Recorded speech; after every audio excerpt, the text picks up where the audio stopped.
The day I turned 15, the candles trembled before I did. They stood in a crooked circle on a homemade cake, little orange boats rocking on a sea of vanilla frosting, and in every reflection, on every knife, I saw my own smile trying to hold. People clapped on the wrong beat. Someone sang too fast, and the house smelled of sugar and floor cleaner and the kind of perfume that always made me queasy. I remember thinking that if I could make my wish last long enough, the room would stretch and time would loosen its grip, and I could step outside my life for just a second. I closed my eyes and asked for something that did not have words. When I opened them, he was already watching me like I had said my wish out loud. "Now you are old enough," he said later, as if a date on a calendar had signed a permission slip. The sentence felt like a cold hand on the back of my neck. Birthdays in our house had their own ceremony. Plastic plates with little flowers, photos taken too close so the faces looked swollen with happiness, a bowl of cherries with stems like hooks. My mother counted forks under her breath. My aunt told the same joke she always told, and people laughed like laughter could keep the walls upright. Someone smeared frosting on my cheek, and I laughed because that is what a girl does when people are looking. I learned early that laughter is a gate that opens both ways. It lets people in and it lets you run. I wore a blue dress that did not quite fit. The zipper scratched my skin every time I breathed. I kept catching the fabric on the same chair leg, which left a tiny thread like a breadcrumb trail across the room. If I had known to follow it, maybe I would have found the door sooner. We took a family picture by the window. The glass had a small crack, shaped like a river. I lined my head up with the bend so the break would not show. Everyone said, "Say cheese," and I thought about how cheese smells when it is too warm. This is how the mind travels when the body cannot. Presents were wrapped in paper with tiny stars. I opened them carefully so the stars would not tear. A hairbrush, a paperback with a couple holding hands on the cover, a pair of socks with a bow. My mother whispered that I should be grateful, and I was grateful because grateful was safe. Grateful does not make a scene. Grateful does not ask questions. Whenever I touched something new, my fingers shook like a bell being rung. He saw that and smiled the way people smile when they confirm a theory. Every house has a sound that only the people inside can hear. Ours had a hum that lived in the hallway, a low patient sound that made you think of engines idling. That night the hum felt louder, as if the house knew what was coming and could not speak. Plates were stacked, chairs were pushed in, a cousin dozed off with red frosting on his lips. The grown-ups talked about work and weather and when to take the trash out. People always talk about weather when they do not know what to say about storms that start in living rooms. I carried the cake knife to the sink and washed it until the water ran clear. He stepped behind me and reached past me for a towel. The breath at my ear came before the towel did. "Happy birthday," he said. Too close. The kitchen light flickered like a tired eye. When I turned, my shoulder brushed his shirt and it felt like touching cold wax. If I could have taken my shoulder off and set it on the windowsill, I would have. The body remembers what the mind tries to fold away.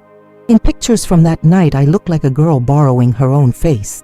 You would not notice anything unless you knew what to look for. The way my left hand clutches the hem of my dress. The way my eyes do not meet the camera but something just to the side of it. People always say you look so grown up when they do not want to say you look afraid. After the guests left, the house snapped back into itself. The hum in the hallway pulled tight. The sink dripped in a rhythm that made counting useless. That was when he said it. "Now you are old enough." The words were simple. They landed like a verdict. I said it hurts, and the sentence sounded like a child learning to speak. The room did not care. The walls did not lift one finger. In the worst moments, time becomes granular. It falls like salt, slow and stinging. I watched dust float in the dull light, as if nothing in the world had weight except me. He talked while he handled me as if words could cover hands. Nonsense phrases, stupid nicknames, pieces of scripture that did not belong. The cruelty of making language perform for violence is a kind of theater, and I was both the audience and the stage. I learned the map of the ceiling that night. I learned the scar on the paint shaped like a bird with its wing pinned back. I learned that the body can split without leaving the room. Part of me studied the curtains and the tiny sun-faded stripe at the bottom where the fabric met the floor. Part of me counted the breaths until the counting broke. Later, I stood in the bathroom with the tap running and the mirror fogged. I pressed a cold glass to my mouth because it felt like something that might stop a sound from coming out. I did not want to wake anyone. I did not want to wake myself. People tell you that anniversaries mark progress. They give you medals, paper crowns, candles you can blow out.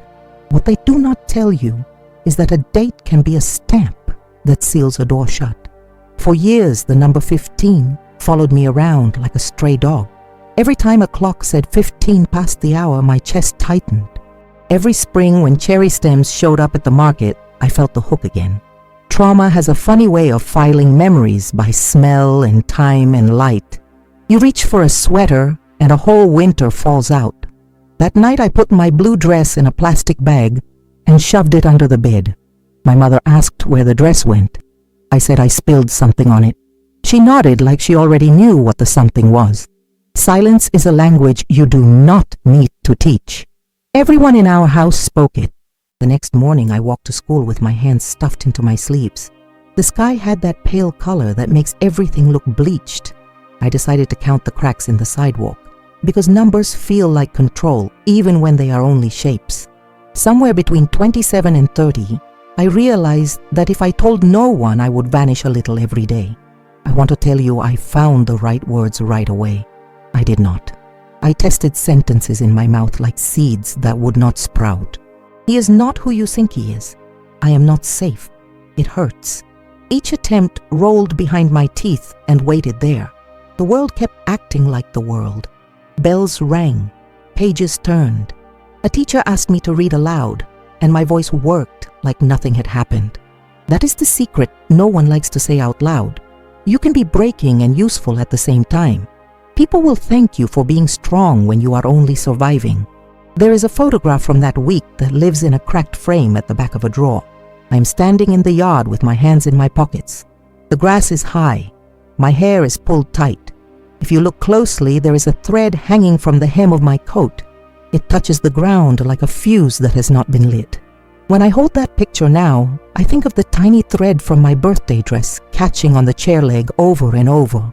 The body leaves clues even when the mouth is closed. The house leaves clues too. Doors that shut softer when certain footsteps pass. Lights that flicker only in the kitchen. A river-shaped crack in the glass that you learn to avoid in pictures. On the night I turned 15, I learned how long a house can hold its breath. I learned that the sentence "now you are old enough" can slice a life into before and after without raising a voice. I learned that pain can be both shocking and familiar, like a song you heard as a child and forgot until the chorus hits. I learned to wrap my hands around a glass of water and drink in tiny sips so I would not taste the metal in the tap. I learned to look at my own reflection in the dark window and promise to remember the exact color of the night. And I learned, most of all, that survival sometimes begins in a whisper you give only to yourself, a vow that you will not let the day that should have been a celebration become the day that defines your name.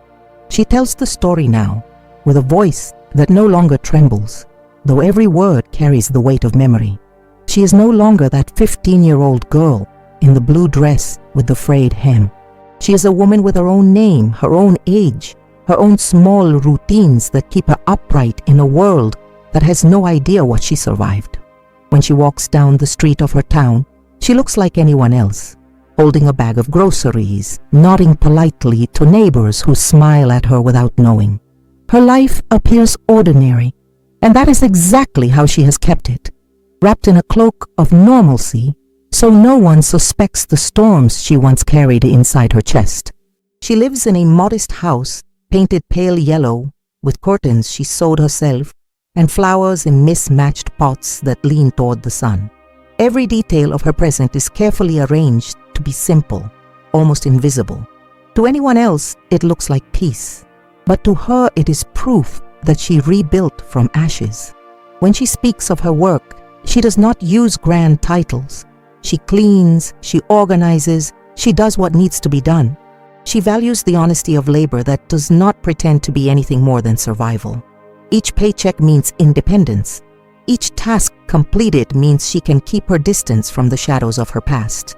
She finds comfort in the rhythm of small things: folding laundry, chopping vegetables, wiping a table until it shines.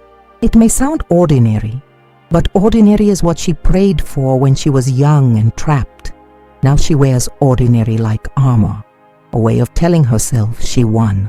Yet beneath that calm exterior, there remains the quiet echo of the house where everything began, the house whose silence was thicker than any scream. From the outside, her childhood home looked perfectly respectable. A trimmed yard, a front door that never squeaked, lace curtains carefully washed and ironed. Neighbors saw a family that greeted with smiles, a father respected for his work ethic, a mother praised for her devotion, children who appeared polite and obedient. It was a picture staged so well that no one thought to look beyond the glass. But inside those walls, the air was heavy, always filled with a silence that seemed intentional.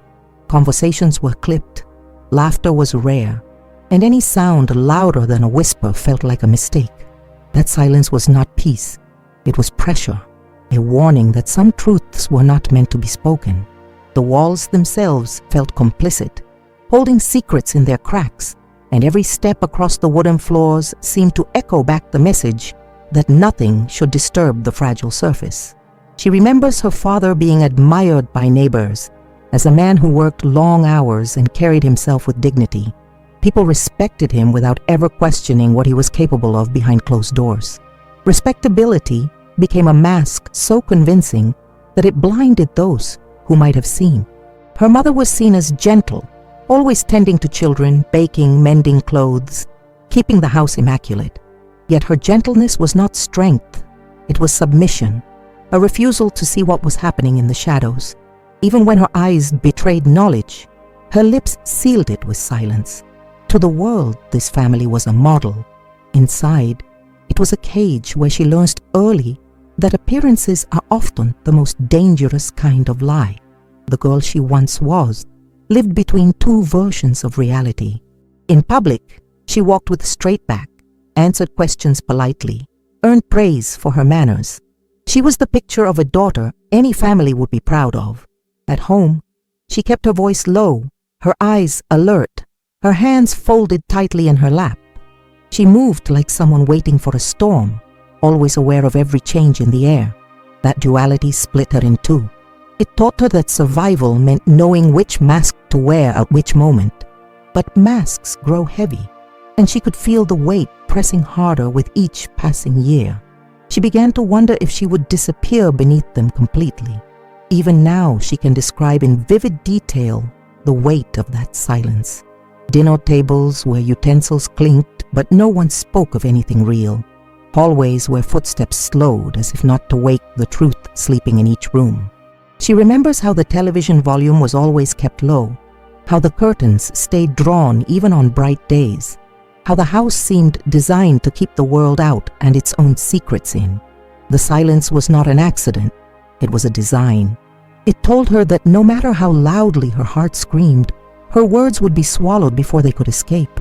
It was in that silence that fear first made its home inside her. And yet, looking at her life today, the contrast is jarring. She waters her plants and talks to them softly. She greets the mailman with a genuine smile.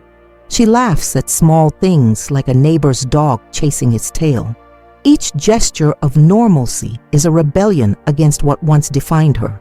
She allows herself these moments not because she has forgotten, but because she remembers too well. She knows what it means to live in a place where joy was forbidden, where innocence was stripped away. Her present is built carefully, piece by piece, so she will never again be forced to live inside that suffocating silence. The memory of that house, its walls, its secrets, its darkness, still lingers like a shadow, but she has learned how to walk with the sun on her face, even when the shadow follows behind.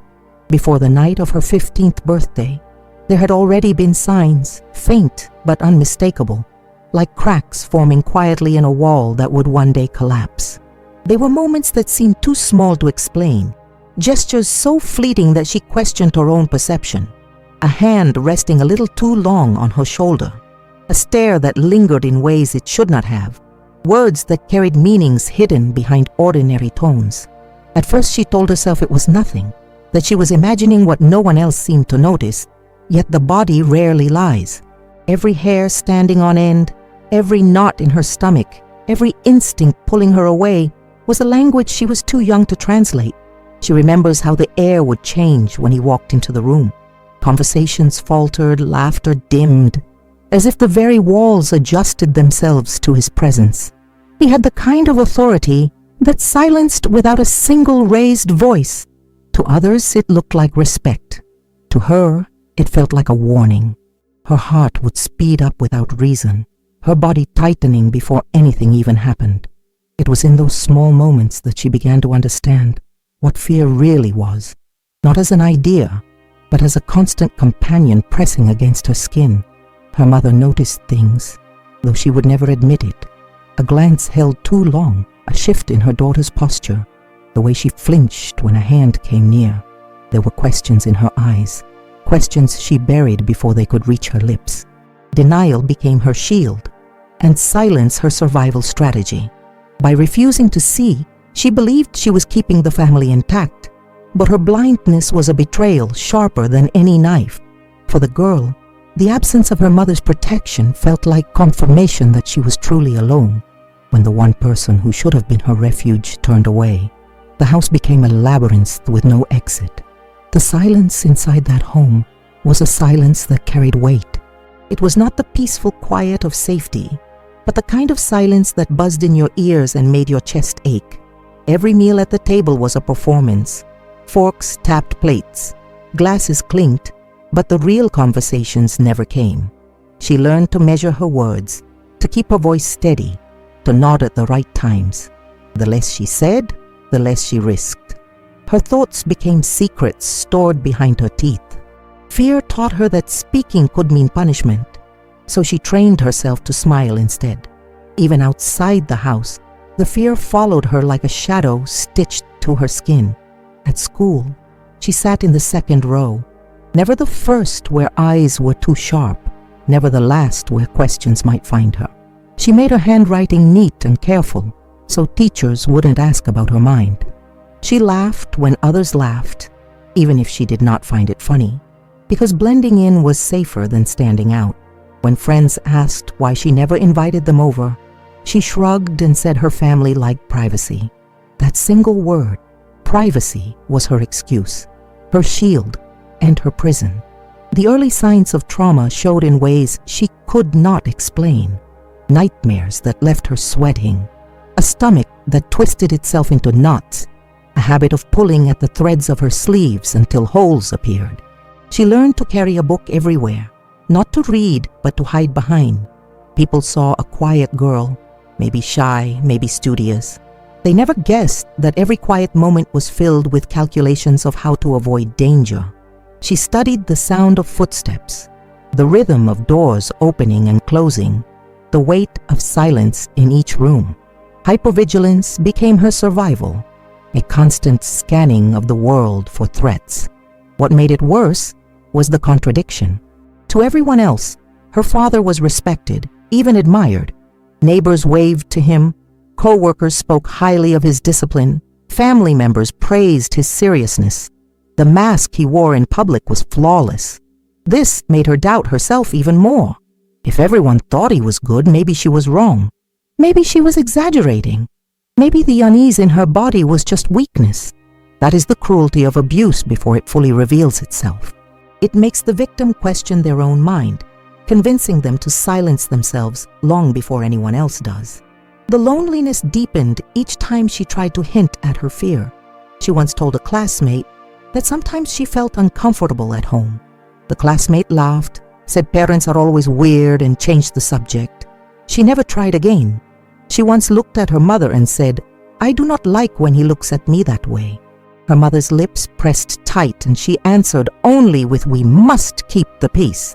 Those words slammed the door shut on any hope of being heard. Keeping the peace meant keeping silent, and keeping silent meant carrying the burden alone. She began to notice how the house itself mirrored her state. Windows closed even when the sun was bright, curtains drawn as if daylight was dangerous, doors that creaked when opened too far, reminding her to tread lightly. She felt as though the very walls were complicit, listening to her fear and swallowing it whole. It was as if the structure itself had been built to hide secrets. Every corner whispered, "Stay quiet." Every hallway warned, "Do not disturb." The home that should have protected her became a teacher of silence, and she learned her lessons well. Looking back now, she understands those early signs were not small at all. They were alarms sounding in the distance, alarms no one wanted to acknowledge. The lingering touches, the stares, the changes in air, the mother's silence, the family's facade, they were all fragments of a larger truth. At the time, she could not see the pattern, but her body felt it every day. It was in her quickened heartbeat, in her restless nights, in her shrinking voice. The signs were everywhere, and they all pointed toward a storm she could not yet name. And though she tried to push them aside, to convince herself that fear was only in her imagination, deep down, she knew that the silence around her was not safety. It was the sound of something waiting to break. The night of her birthday marked a boundary she could feel in her bones. Before it, fear lived at the edges of rooms.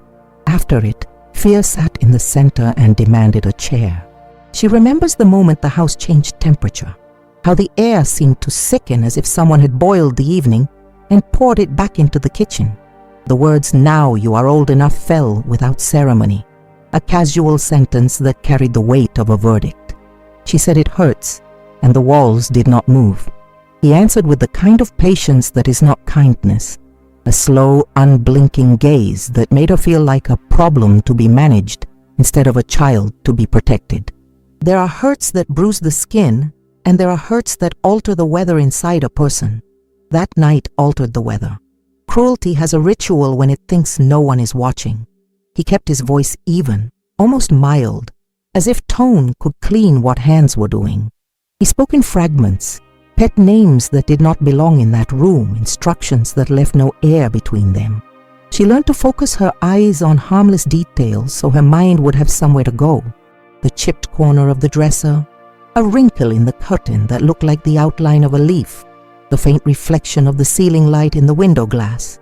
She counted her breathing in fours because her grandmother once told her that steady numbers can calm the heart. That night she discovered some numbers do not save you.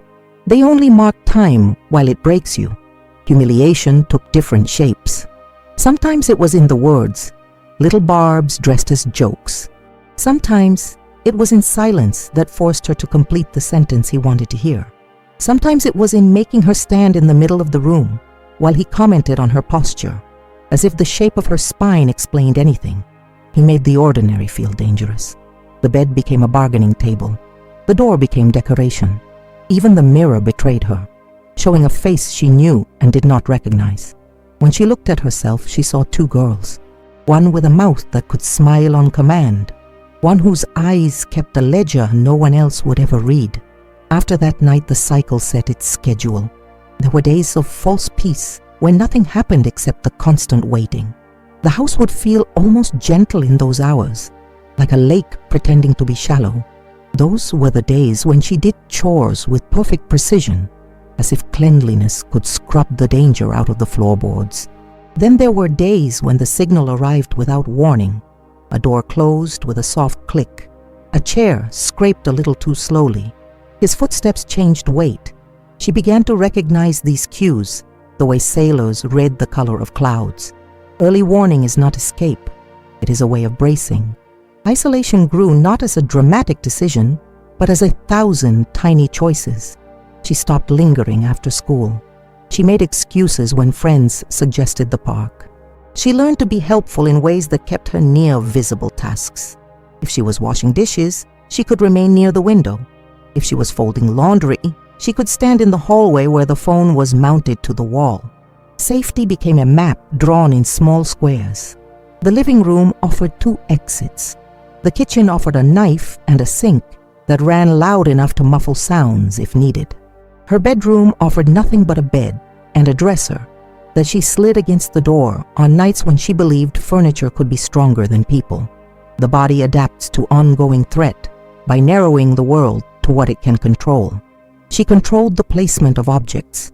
The chair in her room was angled so it would squeak if moved. A jar of coins sat on the dresser close enough to the edge that a hurried hand would knock it over. She slept with shoes under the bed so she could leave without noise. She rehearsed turning a key with fingers that would not stop shaking, even though there was no lock that belonged to her. In notebooks, she wrote grocery lists that contained a secret code only she understood. Milk meant stay near the window. Flour meant keep your voice steady. Sugar meant say yes and survive. He widened his rules as if the house were a country and he a man writing new laws. He commented on her clothes, choosing which sweaters were allowed and which were not. He set curfews for rooms, not for the outdoors. She was permitted in the kitchen at certain hours, the living room at others, as if familiarity with sofas could corrupt her. He policed the radio, the hallway mirror, the front steps. None of it made sense until she realized the point was not logic but territory. The more space he claimed, the less of herself she could occupy. People often think power is loud.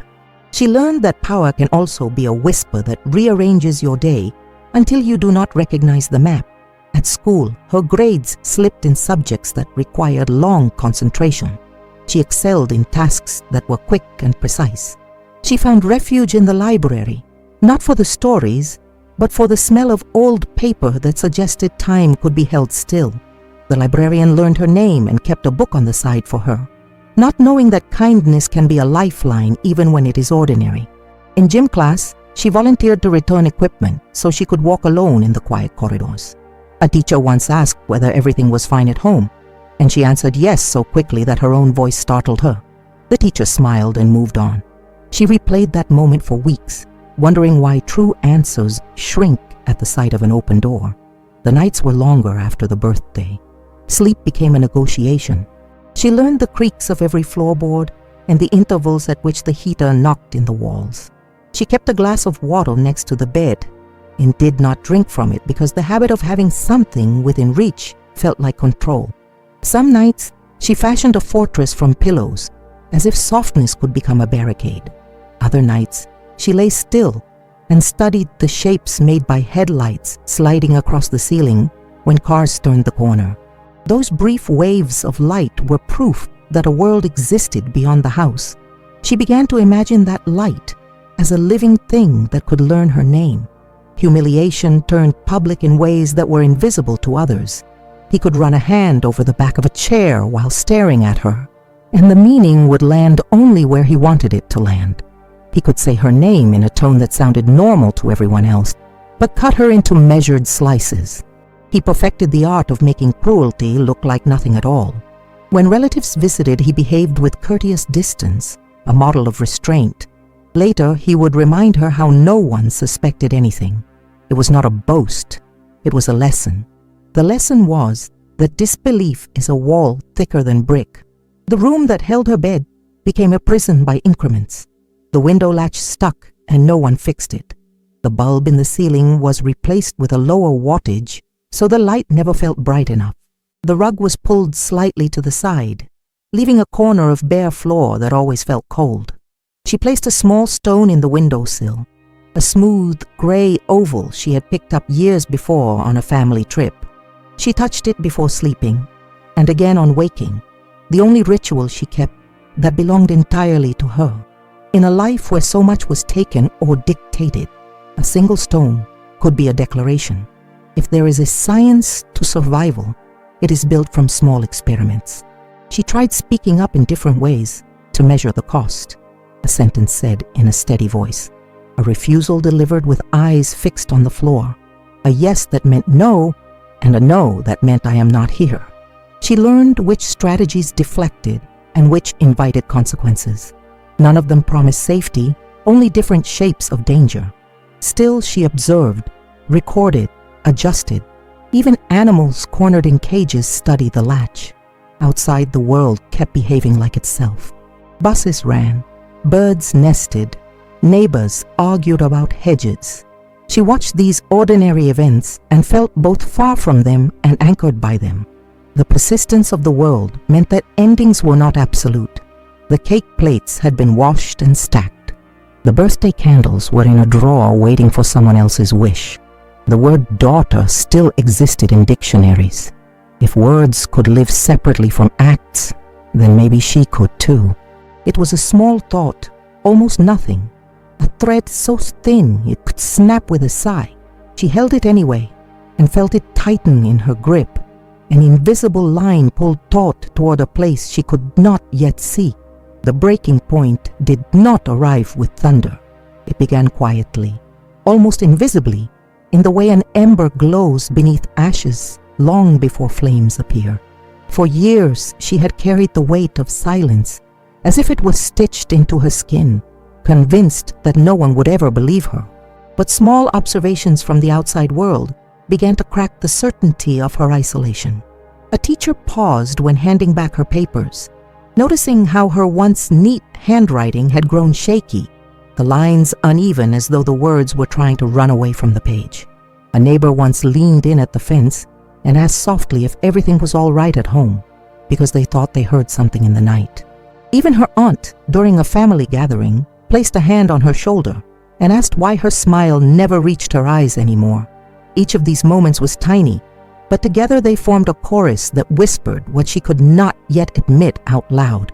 Someone was watching. Someone was listening. Someone suspected. Inside her chest, the conflict grew.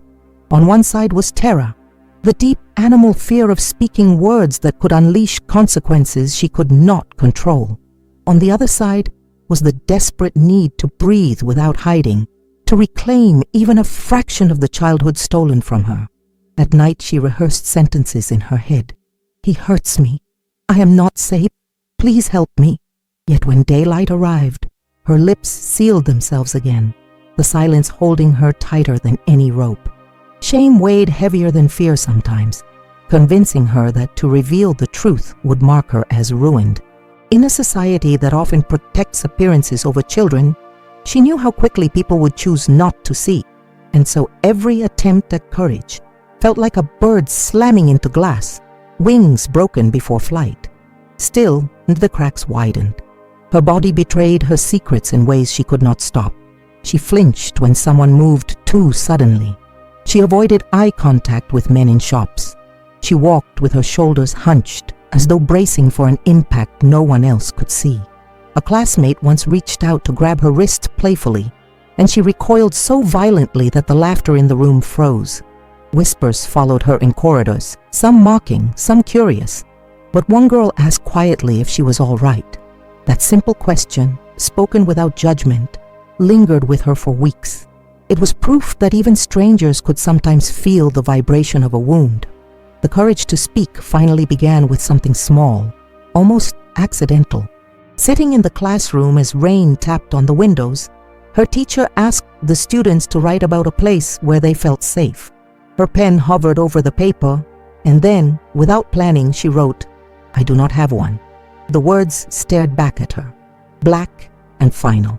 When the teacher collected the pages, her heart pounded so hard she thought it would echo through the room. Hours later, the teacher gently asked her if she wanted to talk. She shook her head, but inside something shifted. The secret had left her body, even if only on paper. Once released, it could not be fully caged again. The first time she truly considered telling the truth, it came like a fever.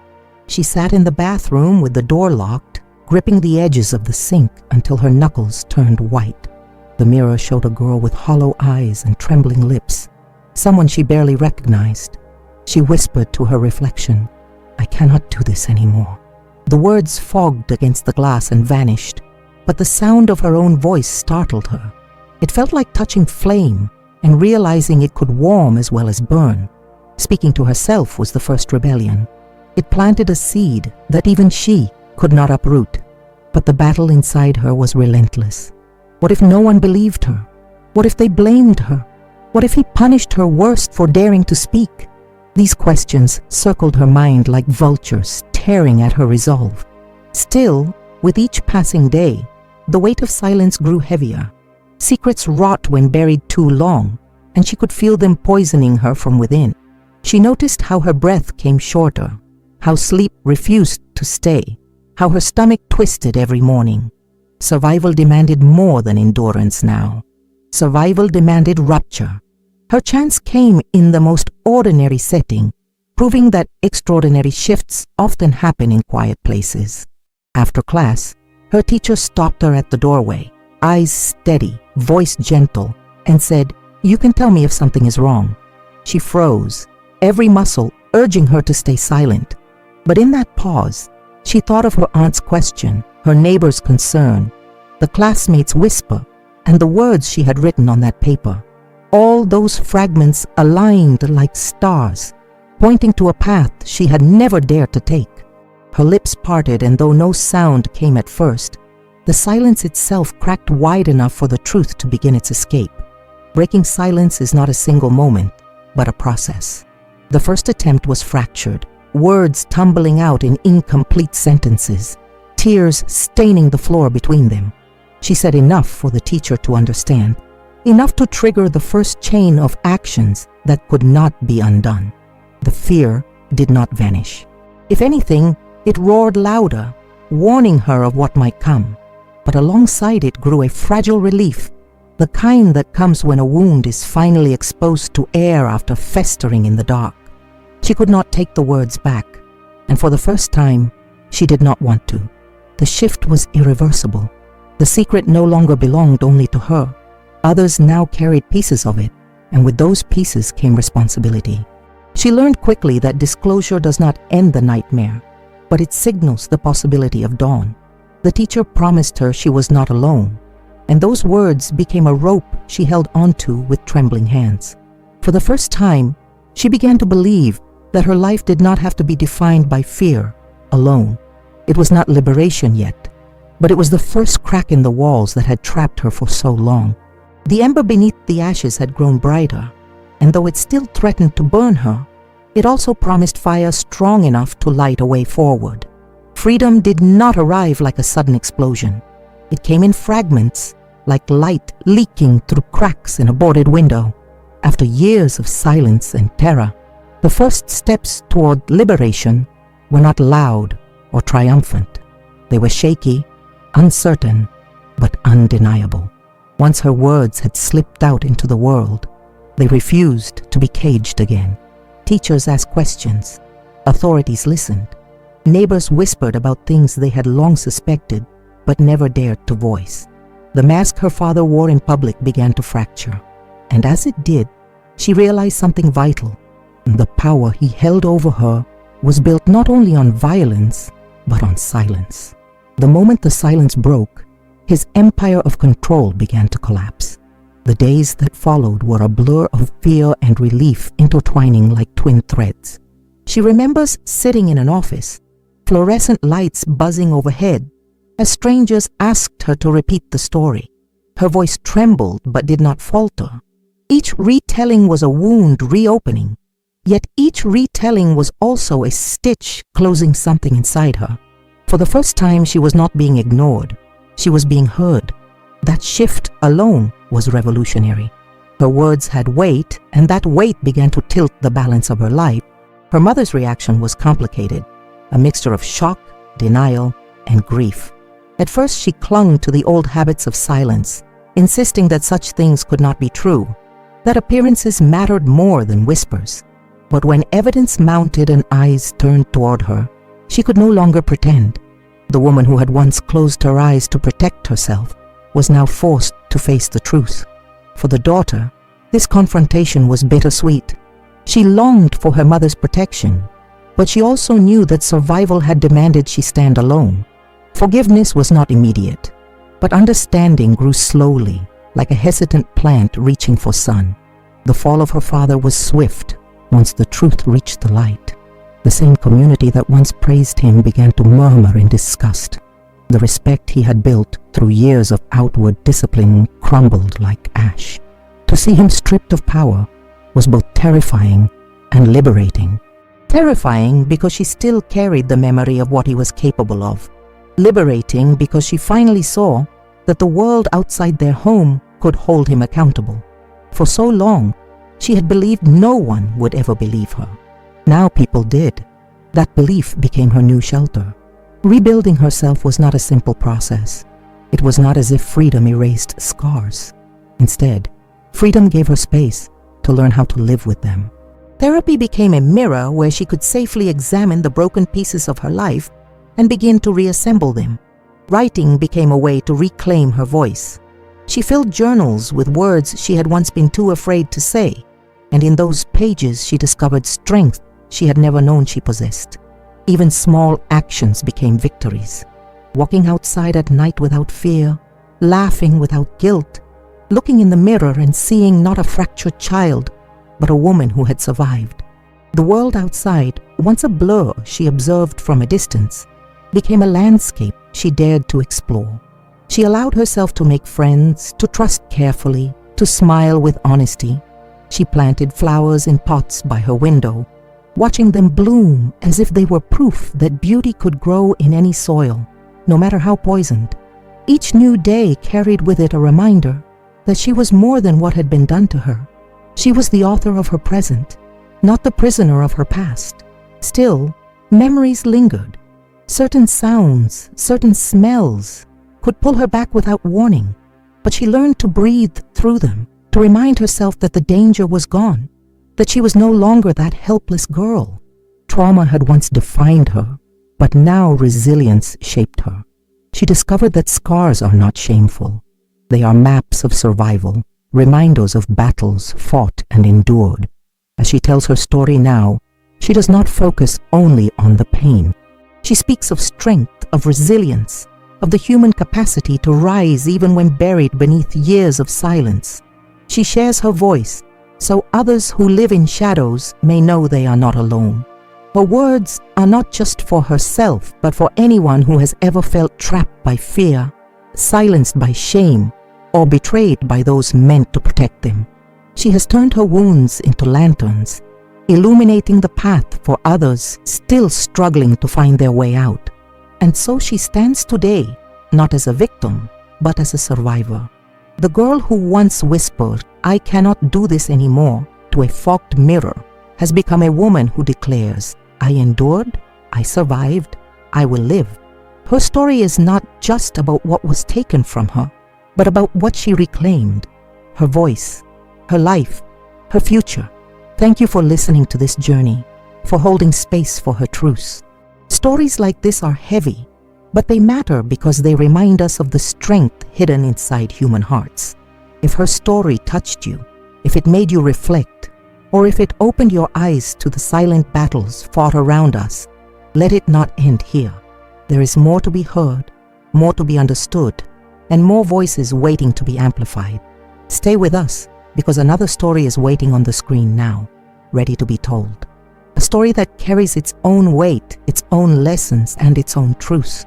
Click to watch it, and continue walking with us through the lives that deserve to be seen and remembered.